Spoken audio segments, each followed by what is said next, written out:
ఈ శుభ సందర్భాన్ని పురస్కరించుకొని ప్రతి ఒక్క గణేష్ ఆలయంలో శక్తివంతమైన సంకష్టి గణపతి హోమం, గణపతి అభిషేకం నిర్వహిస్తారు. ఇది గణపతి స్వామికి అంకితం చేయబడిన ఒక పురాతనమైన పూజ కాబట్టి భక్తులందరూ కూడా ఈ సంకష్టిహర చతుర్థి రోజున ఆ గణపతిని ఆరాధించి సకల శుభాలను పొందాలని కోరుకుందాం.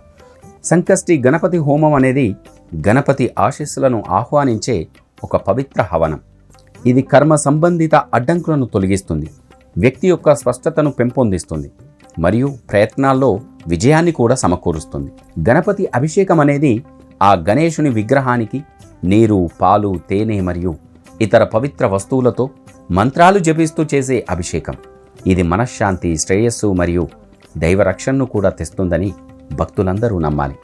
ఈ పవిత్ర కర్మల్లో పాల్గొనడం ద్వారా భక్తులు శ్రీ గణపతి స్వామి యొక్క అత్యంత శక్తివంతమైన రోజుల్లో ఒకటైన సంకష్ట చతుర్థిన ఆయన దివ్య శక్తులతో తమను తాము సమలేఖనం చేసుకుంటారు. ఇది జీవిత అడ్డంకుల నుండి కూడా ఉపశమనం పొందడానికి, విజయం, సామరస్యాన్ని ఆహ్వానించడానికి అత్యున్నత సమయం కూడా.